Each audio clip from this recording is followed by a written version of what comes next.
Namaste, Acharya ji.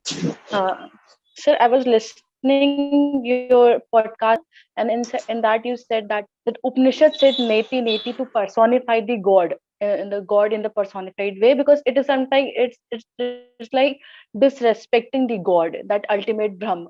But in Bhakti Marg, it is said that one first to assume that God, and with the help of Nam, Roop, and Leela, we should try to reach that ultimate Brahm or that ultimate God. So it's both are the somewhere conflicting. So I am follows you also, and I'm following Bhakti Marg also. So I am like in dilemma what to follow and whether to personify that God in that being or not. See, Brahm is not God. It's a popular misconception. Brahm is not God. So in your question you said that there is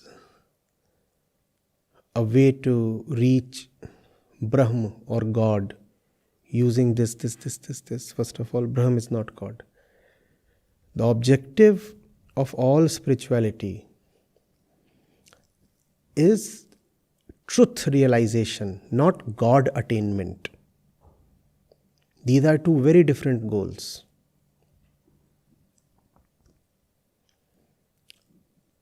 To believe in God, you have to believe in yourself, which is ego. So, God attainment can come only when there is a belief in the egoistic self. Who else will attain? Whereas truth realization involves dissolution of the ego, which means you are seeing yourself as fictitious, unnecessary, invalid. These are two very different things.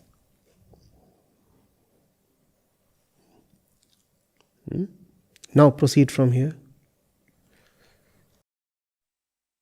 So sir, again it again had dilemma that where I used to listen Bhagavatam, and here it said that your ultimate purpose of life is to attain that because that is ultimate happiness.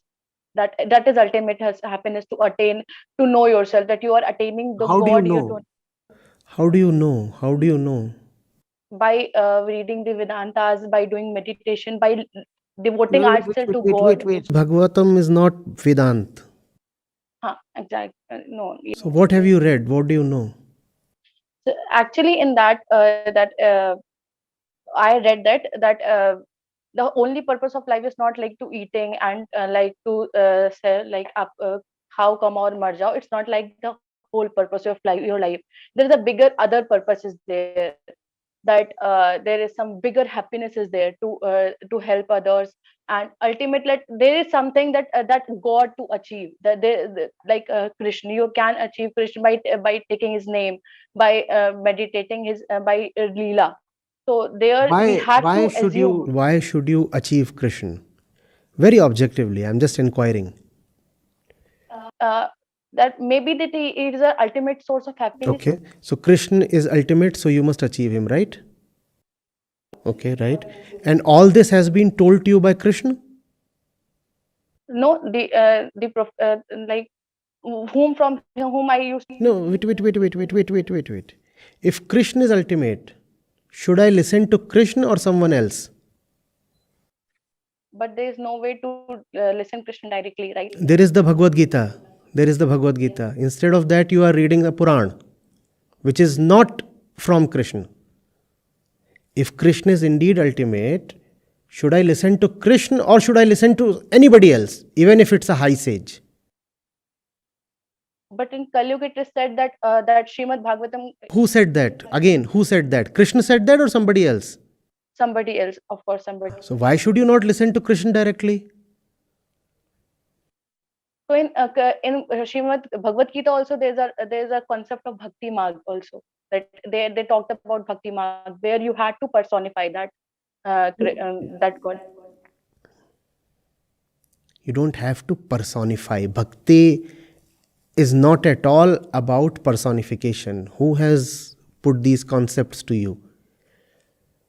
Sikhism, for example, is entirely a religion of devotion. And tell a Sikh that God is a person and He will not spare you. Not in the person. I'm not saying against a not person in that sense, but someone whom we can love, whom we can devote, whom we can imagine. Because in like in I'm again saying, Bhakti is not about imagining something. All imagination arises from the ego, and therefore all imagination is just ego fodder. This is a very unfortunate kind of cult that has developed over the last 50, 100 years in India. Not 100 years, 50, 70 years. The cult of imagination. Romantic kind of imagination. By romantic, I do not necessarily mean man woman. Romantic means pleasing kind of imagination. Think of a pleasing God. A pleasing God, beautiful to look at. Huh? that what Meera Bai did. That what other Chaitanya. How do you know what Meera Bai did? Have you really gone into her literature? I have gone through her pad that she sang for Krishna. How many of them have you read? How do you know you really understood what she was saying? That And in all of this, and in all of this, why are you not talking of the Bhagavad Gita? since I have not listened Bhagavad Gita to that extent, I had read myself once, and But then all this discussion is with Krishna at the center, right? yes, exactly. And the word of Krishna is Gita. And if Krishna is at the center, then Gita should be at the center. So why is Gita not at the center? If Krishna is at the center, you know what that means? The obvious conclusion. In all this that you are saying, not even Krishna is at the center. It is the ego that is at the center. And it is the ego that looks for an imaginary personal kind of God. When Krishna is at the center, you do not go after imaginations. That's the difference between a real Krishna lover and a lover of imaginations.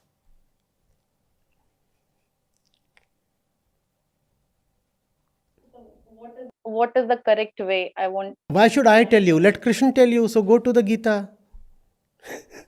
It's Why? it's not easy to decode it. I'm talking to a Krishna lover, I suppose, right? Yeah, yeah, you're I'm talking talking to a to. Krishna lover. And if I'm talking to a Krishna lover, the Krishna lover should be the Gita lover. And how is Gita not easy to decode? The Bhagavad Puran is in Sanskrit, the Gita is in Sanskrit. If you can read the Bhagavad Puran, why can't you read the Gita? I read it, but I did like it has. You didn't comprehend it in the first attempt, right? Yeah, exactly. If you really love someone, how many times do you woo him? Till I don't get attend him. So if you really love Krishna, how many times would you attempt the Gita? Till I will get that ultimate thing from that. So, but you have not attempted. What does that mean? Sir, it is like I was going to from that Srimad Bhagavatam path itself, like now. Srimad Bhagavatam, we are talking of Krishna here. See, please. We are not talking of stories about Krishna. We are talking of Krishna directly. Not something about him. Right? Something that emerged right from him, which is the Gita. Nothing comes close to the Gita. Right? We agree. It's an obvious thing. So if I really love Krishna, obviously I'll be going through the Gita 2000 times.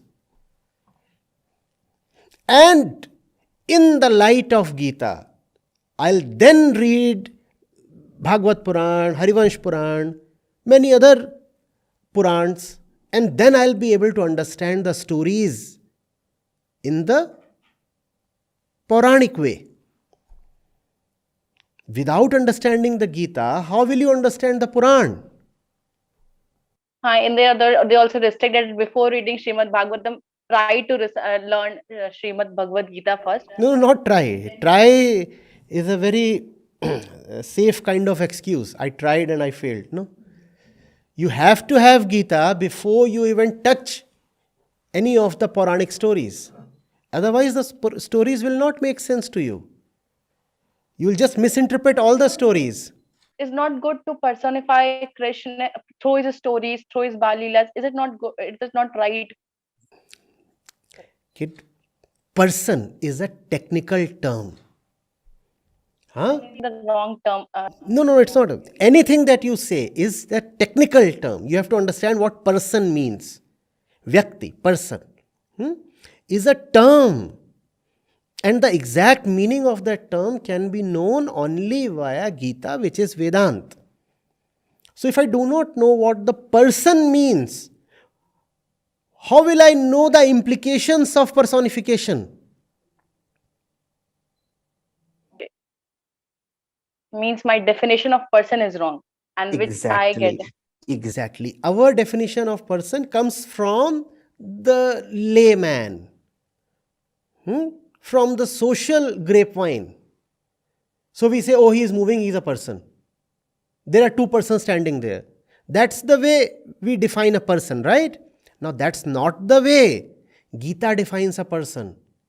When you will understand how Gita and Vedanta define a person, you will be very, very cautious of personifying Krishna. Do you know what Gita says about persons? So here comes a shocker. A person is a myth. A person is a myth. So if you have personified Krishna, you have turned Krishna to a myth. Now, is that respect or love? See. But again, to imagine on that great extent, like you say, Imagination, now we'll come to that word. That again is a technical word. Imagination. So what is imagination? To imagine Krishna in what he, No. What is imagination? to bring something on our mind level to imagine it. And Krishna is way higher than your mind. Right? Imagination is activity of the ego. Subtle activity of the ego. The ego is the doer. Gross activity is seen in external action. For example, this action. Right? When the action is within the mind, you call that as thought or imagination or conceptualization or whatever. So all that is just ego-centered, mental. Now Krishna, by definition, is to be much higher than the mind, right? But if I imagine about Krishna, what have I done? I have dragged him down to my own level. And that is stubbornness of an evil order. I am saying I will not rise to the level of Krishna. Instead, I will drag him down to my level. I think of myself as a person. I'll not stop thinking of myself as a person. Instead, I'll turn Krishna into a person so that he comes down to my level. The fact is, even I am not a person. How can Krishna be a person? Even you are not a person. It is a faulty assumption that you have. It is a fundamental illusion that you hold that you are a person. Even you are not a person. How can Krishna be a person?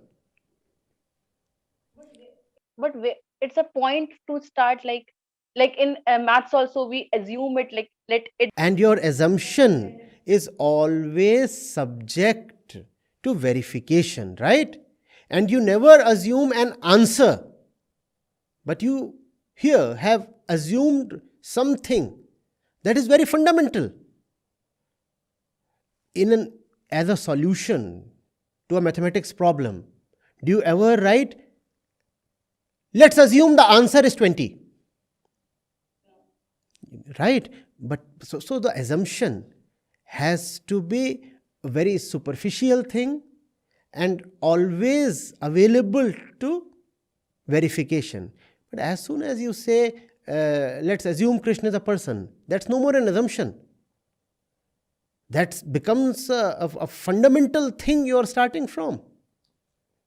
You cannot do that.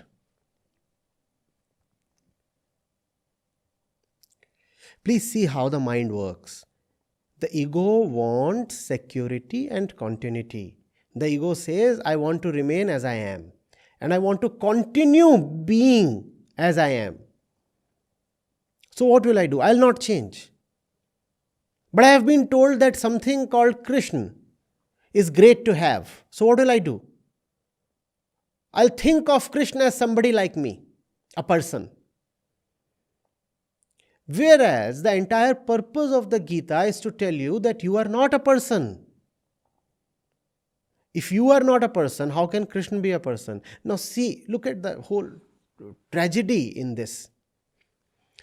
Krishna is telling you, you are not a person. And you are telling Krishna, you are a person. I don't know whether to call it tragic or comic. Krishna is telling you, dear daughter, you are not a person. Well, you are not even a daughter, because if you are not a person, you can't have a gender. You are not a person. That's what Krishna is telling you. And what do we come up with? We come up with a rebuttal. And that says, no sir, I am obviously a person, and to make it worse for you, even you are a person. So-called Krishna lovers have done this to Krishna.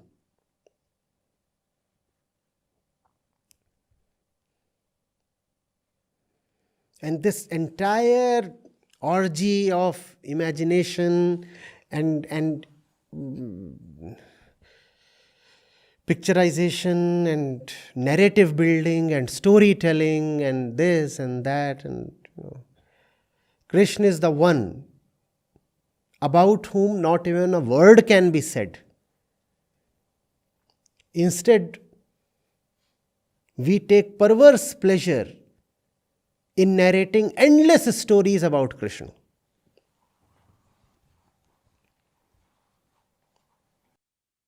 So it's impossible to attain Krishna per se, if I think in that sense that okay, I cannot. Remaining a person, obviously you cannot attain Krishna. If you continue to believe in your personhood, Krishna will remain elusive. And it's a bit difficult to forget my personhood. That's the entire objective of all spirituality and the Gita. To help you emerge from this illusory narrative of your personhood. That's the very objective. To help you realize that you are not a person. As long as you are a person, you will keep suffering. Spirituality exists to alleviate suffering. If you are a person, you are suffering. But you want to remain a person, and you are so adamant that you turn Krishna too into a person just so that you can continue to suffer. That's the wisdom of ego for you. The one thing that I cannot give up is my suffering. Suffering, because if I don't suffer, I feel I don't exist. So there have to be some problems, some torture, a lot of pain here and there. Only then I feel I exist. So what's the correct way if I talk in 1 or 2 lines? Why should I tell you the way? Who is the ultimate? The ultimate is Krishna, and So the way told by Krishna is called Bhagavad Gita. Bhagavad Gita. So why should I tell you anything? Go to the Gita. But in Gita, again, I'm saying that there are various marks have been. So let's start with chapter 1, right? Chapter 1.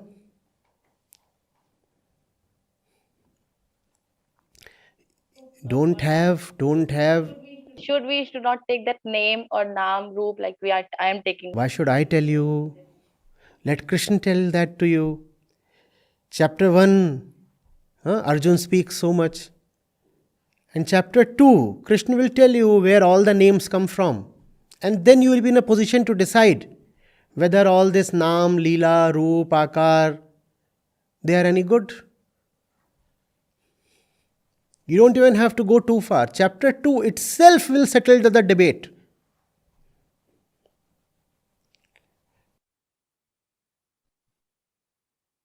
So how in how you don't want to attain Krishna? I have the Gita. Okay.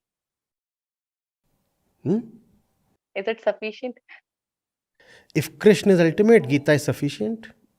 If Krishna is not ultimate, then you need 4 or 5 other things.